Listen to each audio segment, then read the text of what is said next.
Assalamualaikum warahmatullahi wabarakatuh. Perkenalkan, nama saya Rodatul Jannah dengan NIM 1907030336 dari Prodi Biologi Fakultas Sains dan Teknologi UIN Araniri, Banda Aceh.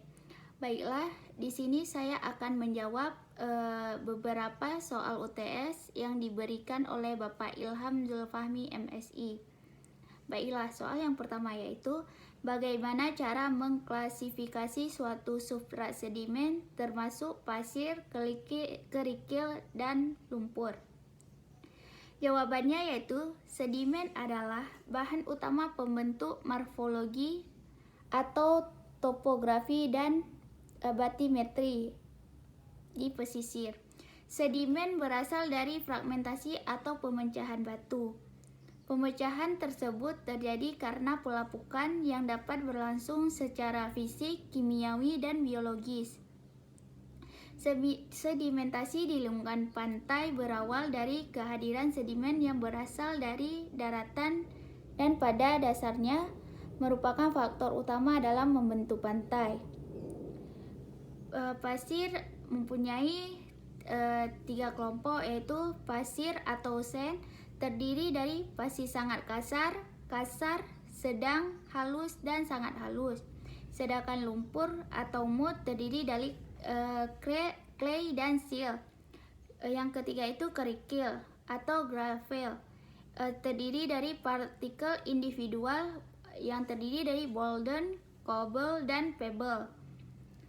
Baiklah, soal yang kedua yaitu sebutkan tata cara menganalisis morfometrik ikan. Jawabannya yaitu ada 20 cara.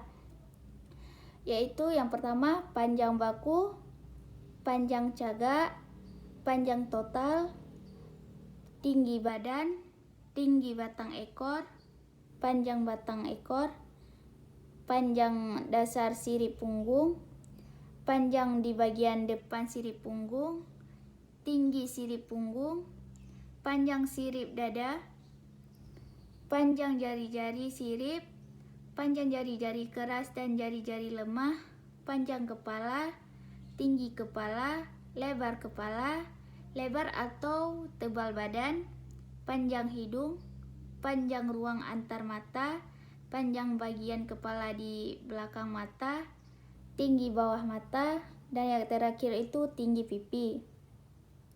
Soal yang ketiga yaitu faktor apa saja yang mempengaruhi pola pertumbuhan dan faktor kondisi ikan. Apakah faktor kondisi ikan bisa berubah?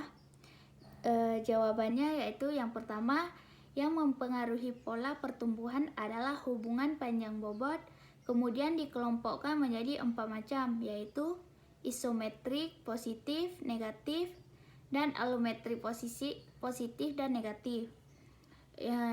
Yang kedua yaitu faktor kondisi ikan adalah terbagi 3, yaitu kemontokan ikan, yang kedua perkembangan gonad, yang ketiga itu kesesuaian dengan lingkungan dan tingkah laku. Faktor kondisi ikan ini bisa berubah karena faktor kondisi seringkali digambarkan sebagai kondisi kemontokan dan kegemukan air, kegemukan ikan. Penyakit dan kompetisi di mana juga menunjukkan ketersediaan pakan di habitat ikan tersebut. Nilai faktor kondisi yang tinggi mengindikasikan bahwa kondisi lingkungan dan ketersediaan makanan di suatu tempat menunjukkan adanya kecocokan antara ikan dengan lingkungannya.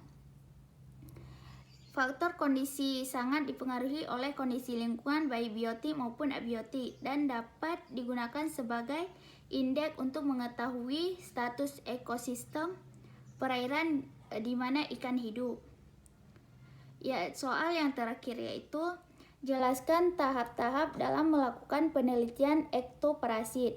Bagaimana menghitung prevalensi, dominan, dan predileksi. Tahapan dalam melakukan ektoparasit yaitu yang pertama mendefinisikan tujuan penelitian, yang kedua desain penelitian, yang ketiga sampling, yang keempat pengumpulan data, yang kelima analisis data, yang keenam kesimpulan dan pelaporan. Cara menghitung prevalensi yaitu menentukan jumlah populasi, kemudian dari populasi ditentukan apakah memiliki kondisi atau tidak. Lalu diambil sampel secara acak dari populasi, lalu temukan beberapa banyak subjek dalam sampel yang memiliki kondisi tersebut. Kemudian hasil yang diambil secara acak dari populasi dibagi dengan beberapa banyak subjek dalam sampel yang memiliki kondisi atau penyakit. Hasil yang didapat itulah berupa perkiraan prevalensi. Dominan dapat diartikan sebagai penguasaan dari satu jenis terhadap jenis lain. Predileksi menyeleksi dari hasil dominansi. Sekian jawaban dari saya, lebih dan kurang